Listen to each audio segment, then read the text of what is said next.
আমরা পুরনো ইতিহাস শুনে নিয়েছি, আমার ইতিহাসটা শুনে নিয়েছি এক পুরোহিতের কাছে, আমি পরে আপলোডে দিয়েছি আগে।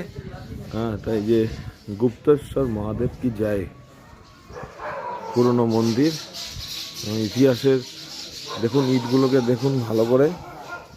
হ্যাঁ, ইটগুলোর মধ্যে একটা সেই প্রাচীনত্বের ছাপ, কয়েক হাজার বছর পুরনো সংস্কৃতি দেখেই বোঝা যাচ্ছে।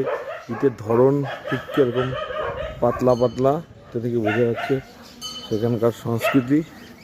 হ্যাঁ, দেখা যাচ্ছে বংশাবশেষ, প্রাচীন গুপ্তহারি চরণ পুস্তিকা, গুপ্তাগাড়ি, গুপ্ততার ঘাট, অযোধ্যা ধাম।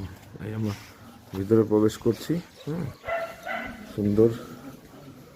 হ্যাঁ, গুপ্তহারি মন্দিরের একটা ভিডিও দেখুন, স্ক্রিনশট মেরে রেখে দিতে পারেন।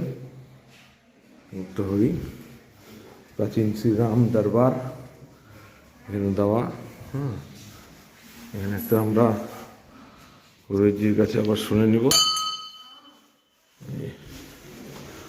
গুপ্তহারি মন্দির, এখানে আবার আমরা একটা দেখতে পাচ্ছি এখানে ভিডিও।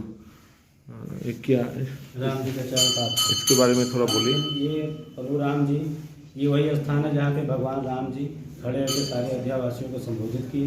जब राम जी चले तो यहाँ अपना चरण पाठ का छोड़ने के बाद फिर अयोध्यावासियों को लेकर प्रभु राम जी सरयू नदी से जब गुप्त हो गए, तब यहाँ का नाम गुप्तार घाट पड़ा। ठीक है, यहाँ से प्रभु ने अपनी लीला समाप्त की।